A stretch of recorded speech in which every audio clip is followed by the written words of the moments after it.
역사는 교과서보다 더 재미있다. 작가 윤창섭이 안내합니다. 영조는 왜 끝내 외로웠을까요? 나폴레옹은 왜 모두를 잊었을까요? 광해군은 정말 폭군이었을까요? 우리는 역사의 승자가 아니라 선택의 순간에 선 인간을 바라봅니다. 권력, 배신, 몰락. 그 이면에 숨겨진 감정을 추적합니다. 권력의 그림자. 30편의 다큐 시리즈로 인간의 욕망과 두려움을 해석합니다. 역사비사. 지금 그 이야기가 시작됩니다. 안개 서린 길을 따라 역사의 숨결을 찾네. 고요한 울림 속에서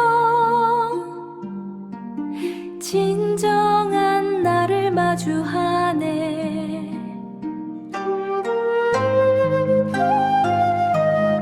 1762년 윤 5월의 여름, 창덕궁의 뜰입니다. 공기마저 막 멈춰버린 듯한 그 끔찍한 무더위 속에서 그곳은 진짜 이상할 정도로 무거운 침묵에 휩싸여 있습니다. 뜰옆볕 아래 덩그러니 놓인 좁은 나무 궤짝, 그러니까 뒤주가 하나 보입니다. 그리고 그 앞에는 한 남자가 서 있죠. 바로 조선의 21대 국왕 영조입니다. 굳게 닫힌 그 궤짝 안에서는 그의 아들 사도세자의 거칠고 메마른 숨소리가 새어나오고 있습니다. 아버지가 아들을 가둬 죽이는 이 기괴하고도 비극적인 현장. 도대체 이 가족에게는 무슨 일이 있었던 걸까요? 오늘 저희는 윤창섭 작가가 제시한 내용 검토하면서 진행하겠습니다. 우리는 보통 사도세자를 그저 끔찍한 비행을 저지른 미치광이, 아니 통제불능의 광인으로만 알고 있잖아요. 하지만 과연 그것이 이 비극의 전부일까요? 아마 아닐 겁니다. 그렇죠.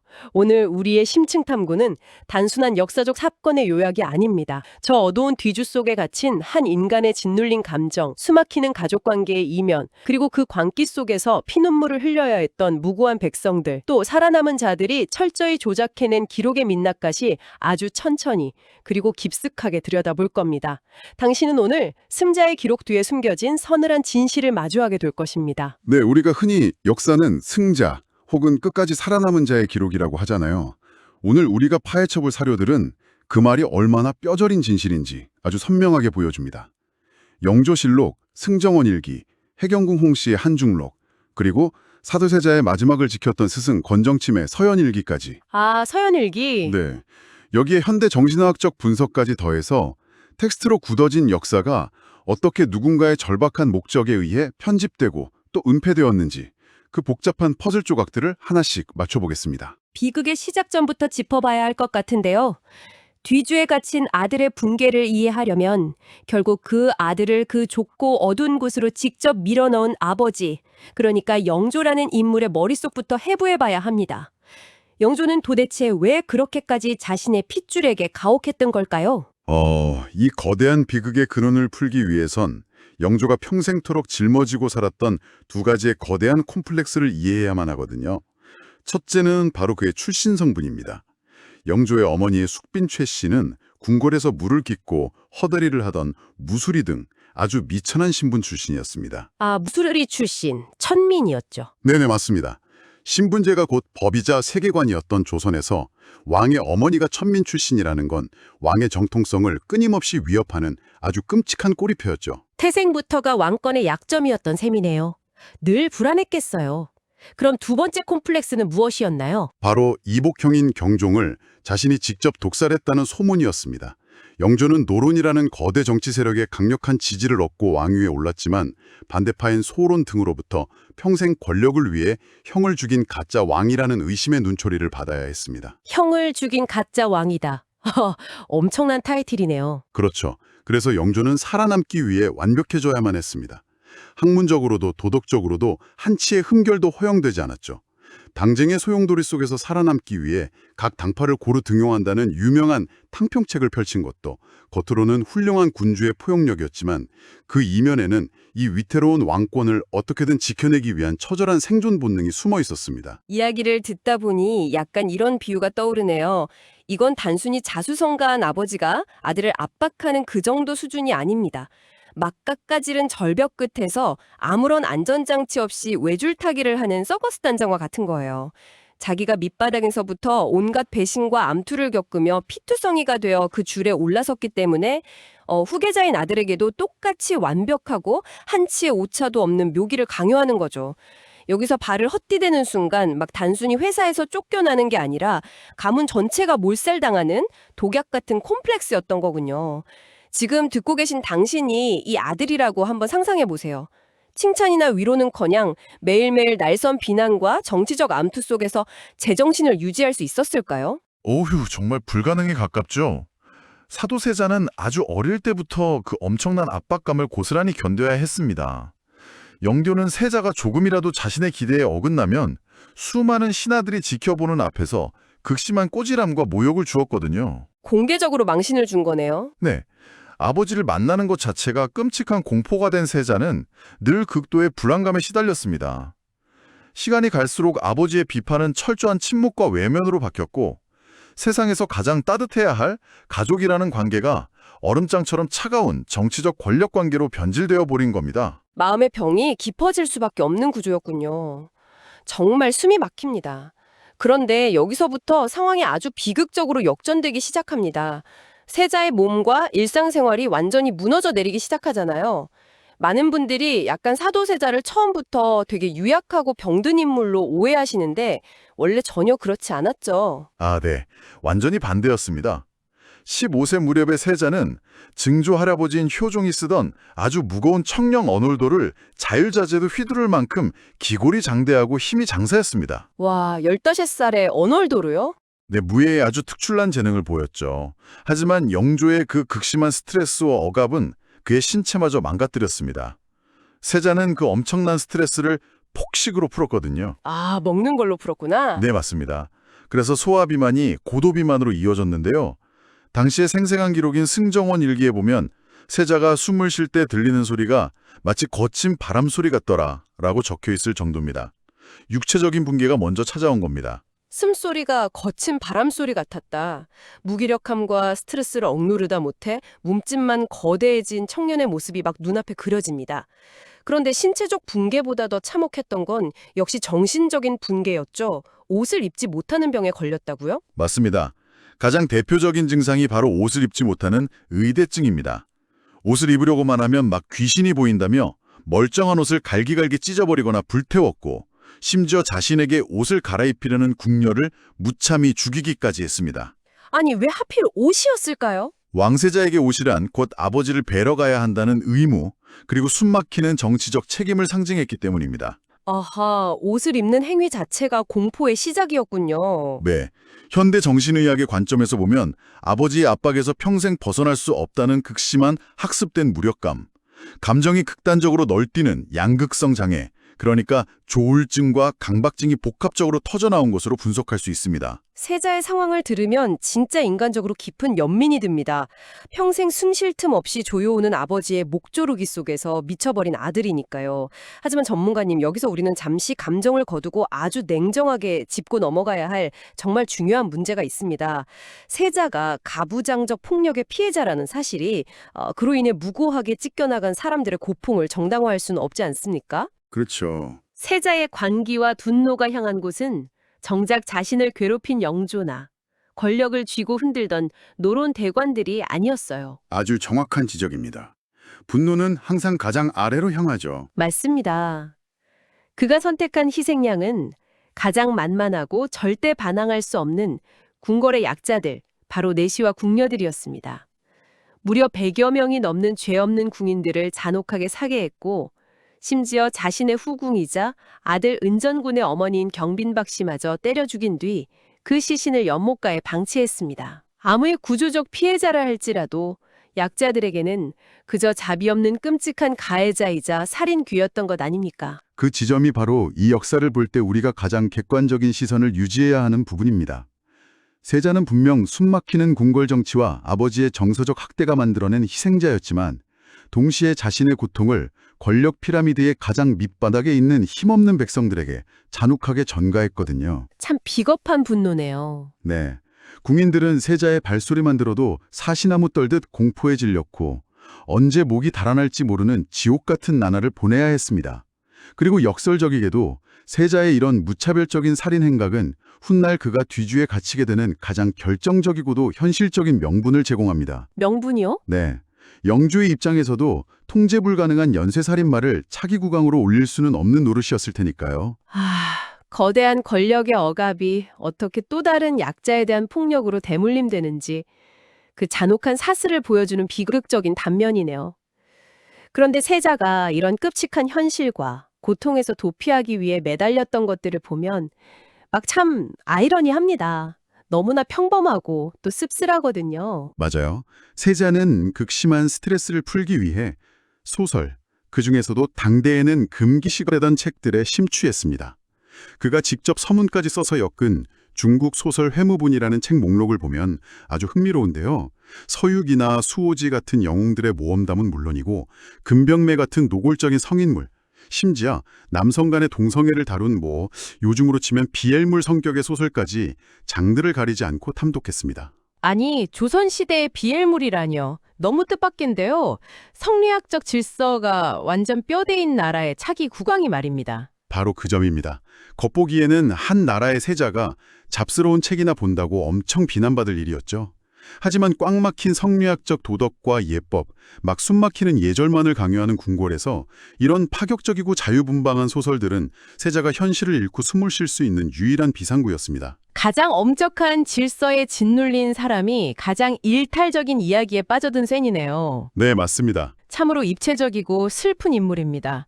권력의 피해자이면서 끔찍한 가해자이고 동시에 소설 속에서 도피처를 찾던 나약한 청년. 역사의 행간을 거들며 숨겨진 이야기를 찾네. 고요한 울림 속에서 진정한 나를 마주하네.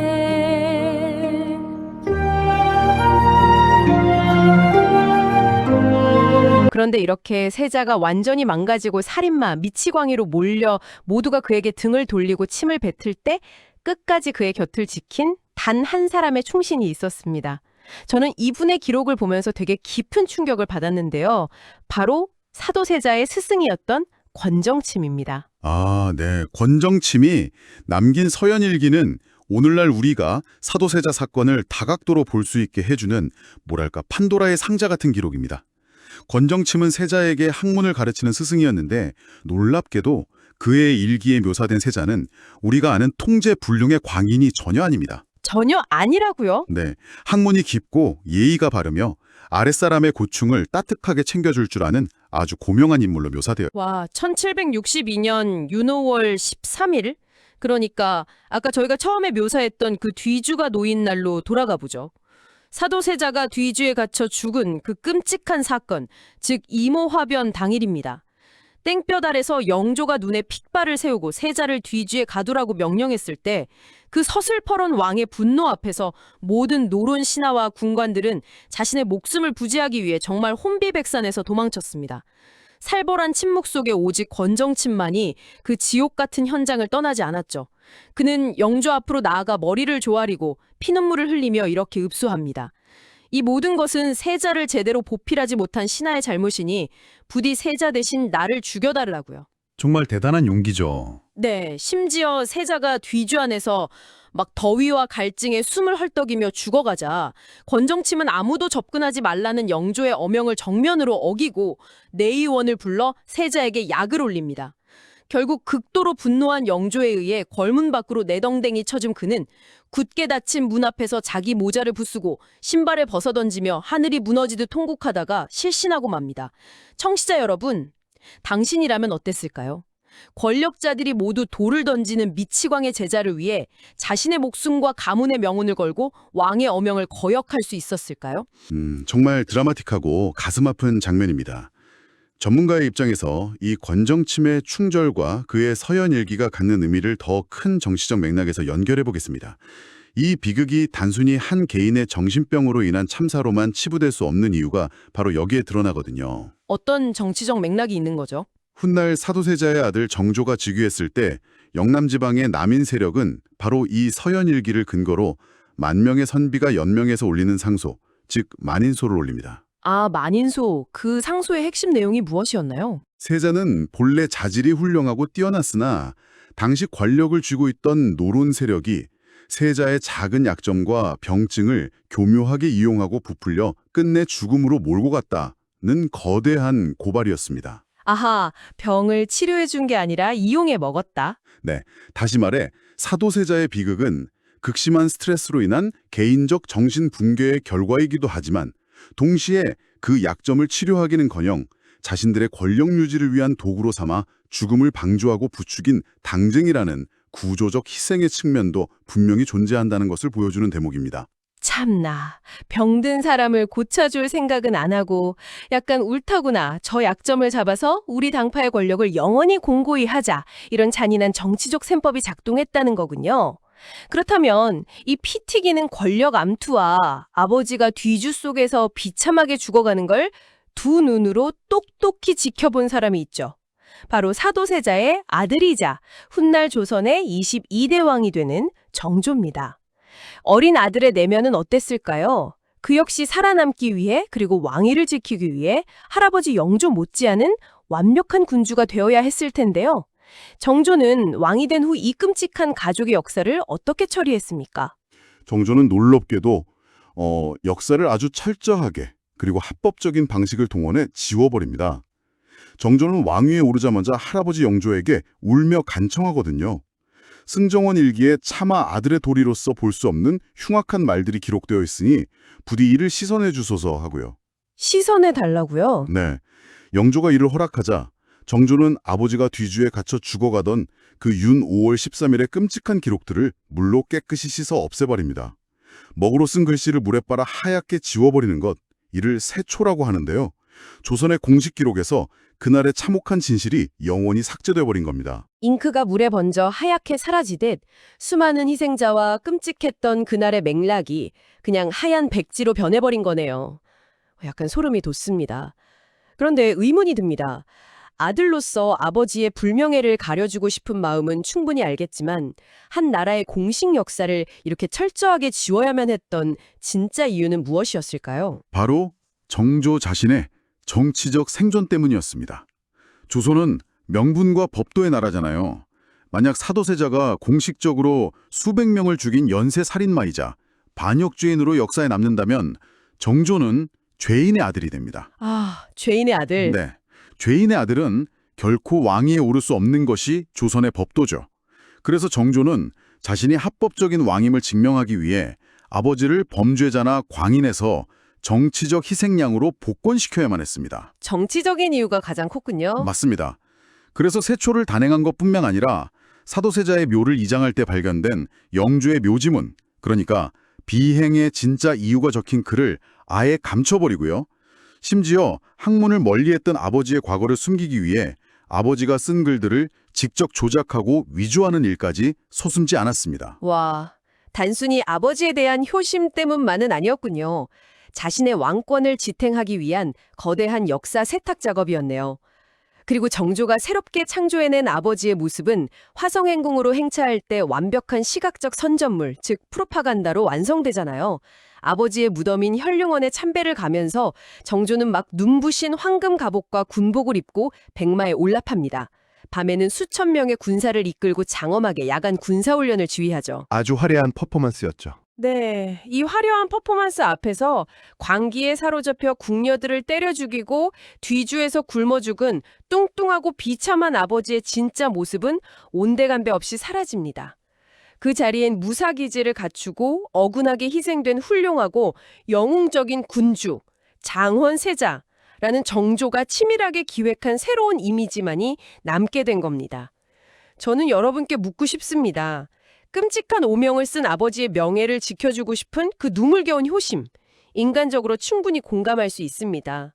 하지만 한 나라의 절대 권력자가 역사의 진실을 의도적으로 지우고 조작하고 미화하는 것은 전혀 다른 차원의 문제입니다. 권력자는 자신과 가족의 치부마저 이렇게 정치적 예술로 포장하고 세탁할 수 있는 걸까요? 바로 그 질문이 이 역사가 우리에게 남기는 가장 묵직한 화두인 거죠. 정조는 역사의 기록이란 결코 객관적이고 중립적인 거울이 아니라 그 시대를 지배하는 권력자의 욕망, 상처, 그리고 정치적 타협이 빚어낸 절충의 결과물이라는 것을 아주 정확히 보여줍니다. 살아남은 자의 상처를 덮기 위해 막 억울하게 죽어간 수많은 궁인들의 목소리는 기록조차 되지 못한 채 그대로 지워져 버린 셈이죠. 자, 그렇다면 오늘 우리가 나눈 이 깊고 어두운 이야기들을 하나로 꿰어볼까요? 평생을 천안 출신이라는 열등감과 형을 죽였다는 시비에 시달리며 외줄타기를 하듯 아들을 옥죄한 영조의 컴플렉스. 맞습니다. 그 숨막히는 압박 속에서 끝내 마음이 무너져 내려 폭력과 관계를 폭발시킨 사도세자. 그리고 그 권력자의 광기 아래에서 가장 먼저 피눈물을 흘리며 찢겨나간 궁녀와 내시 등 무고한 백성들. 희생양들이었죠. 네, 모두가 도망칠 때 굳게 닫힌 궐문 밖에서 신발을 벗어던지고 통곡했던 스승, 권정침의 뜨거운 충절, 마지막으로 살아남기 위해 그리고 아버지의 명예를 복권하기 위해 그 모든 비극의 기록을 물로 씻어내고 거대한 권력으로 역사를 조작해버린 아들 정조의 슬픈 행보까지. 우리가 오늘 1762년 창덕궁의 무더운 뜰에 놓인 뒤주라는 과거의 한 점을 들여다보았지만요. 이 이야기는 결코 박물관에 갇혀있는 죽은 역사가 아닙니다.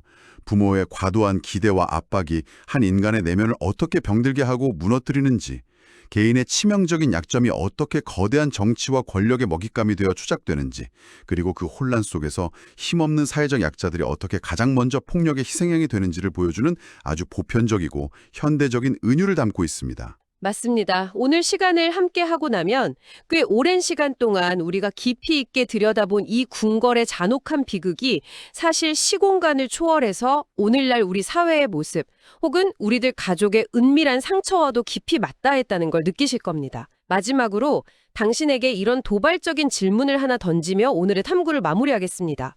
우리가 한치의 의심 없이 굳게 믿고 있는 우리 집안의 자랑스러운 가족사 혹은 당신이 마음속에 간직하고 있는 나만의 기억 역시 정조가 일기의 먹물을 물로 씻어내고 역사를 조작했듯이 누군가의 깊은 아픔을 감추거나 나 자신의 치부를 합리화하기 위해 철저히 편집되고 윤색된 한편의 잘 짜인 소설은 아닐까요? 다음 시간엔 더 깊은 이야기로 찾아뵙겠습니다. 구독과 좋아요 잊지 마세요. 오늘 이 대화가 끝난 후 당신의 서재에 꽂힌 낡은 일기장이나 빛바랜 가족 사진을 한번 전혀 새로운 눈으로 들여다보시길 바랍니다. 그 행간에 숨겨진 당신 스스로가 물로 씻어 지워버린 진짜 뒤주 속의 진실은 과연 무엇인지 말입니다. 진실 마주한 이 밤 비로소 평온함이 내려앉아 저 멀리 대금 소리 잦아들 때 깊은 사색에 잠기네 여운만이 감도네 공도사의 역사비사와 다채움의 마음 치유소를 구독과 좋아요 많이 해주세요.